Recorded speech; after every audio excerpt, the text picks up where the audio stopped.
Europe 1, Le grand direct des médias. Télé-délire. Et Jean-Marc Morandini. Télé-délire avec Malik Bentala qui nous rejoint. Bonjour Malik. Bonjour tout le monde. Alors hier, vous êtes allé voir le film La Dame de Fer, ce fameux film qui retrace la vie de Margaret Thatcher et joué par Meryl Streep. Et oui Jean-Marc, je suis allé voir ce film avec mon père et il n'a pas du tout aimé. Ah bon, pourquoi? Parce qu'à un moment donné, il m'a dit La Dame du Fer. Mais la Dame du Fer quoi? Et il fait rien celle-là. Lui, il croyait que c'était un long métrage sur la barre de fer avec Jamel Egad. Bon, sinon vous avez regardé quoi à la télé? Hier soir sur Canal+, j'ai regardé le match de foot de Ligue des Champions Naples-Chelsea. Vous n'êtes pas sans savoir qu'Al Jazeera a racheté les droits de la Ligue des Champions, de la Coupe de la Ligue, de l'Euro, et aussi du Tour de France. D'ailleurs, l'arrivée du Tour de France ne se fait plus sur les Champs-Élysées, mais au Franprix de Barbès. Plus sérieusement, Jean-Marc. Ils n'ont pas racheté les droits du Tour de France. Hein. Non, on pour nos précise auditeurs. pour pas que les auditeurs se suicident. Mais quand tu écoutes un match de foot sur Canal+, tu sens dans les commentaires que le chômage guette bientôt les commentateurs, Jean-Marc. Hein, c'est très bizarre. Hein, ils sont là. Drogba qui passe à Malouda. Malouda, voilà, pour Essien. Essien perd le ballon. Cavani, voilà, le match est fini. Retrouvez-nous tous au Pôle emploi à partir de demain matin. Adieu. Ça.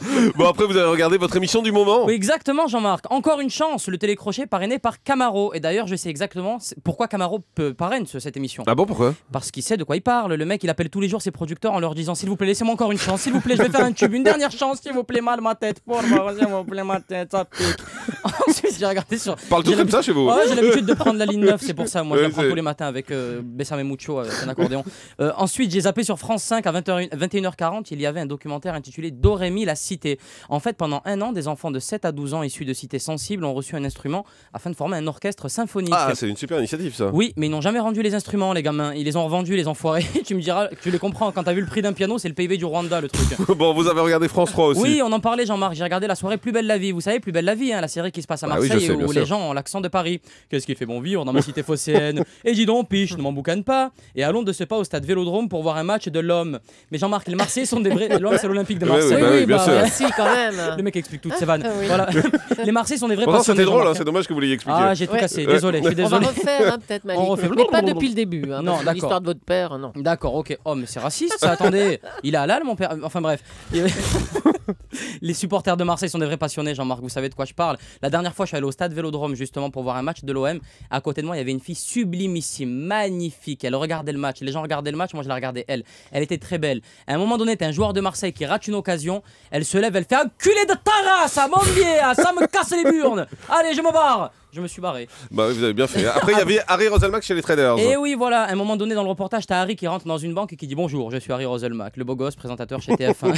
Un des banquiers l'a regardé et a répondu tu te fous de ma gueule ou quoi? Un noir en costume, la seule solde qu'il fait chez TF1, c'est la sécurité. Donc tu remballes tes chicken wings et tu retournes au KFC, d'accord? Pour terminer, je suis tombé sur un super reportage, Jean-Marc, vraiment Looking for Istanbul. C'est Eric Cantona qui s'est intéressé au derby de Manchester de Milan et cette fois-ci s'intéressait au derby d'Istanbul, Galatasaray, Fenerbahçe, avec au menu kebab, Tarkan, tout ça. Eh bien Jean-Marc, j'ai en exclusivité pour vous le prochain numéro de Looking For. Et vous savez ce que ce sera? Non. Ce sera Looking For en Bretagne pour le derby entre Lorient et Rennes. Et Eric Cantona pénétrera dans l'intimité des deux clubs. Et si vous savez où ira Eric Cantona pour être au plus près des joueurs bretons? Oui, il ira dans un bar. De toute manière, ils font que boire en Bretagne. Vive le Arrêtez Chouchen. avec vos clichés, ça suffit. Merci. Merci beaucoup Malik Bentala, on va retrouver du mercredi au samedi à 20h au Comedy Club.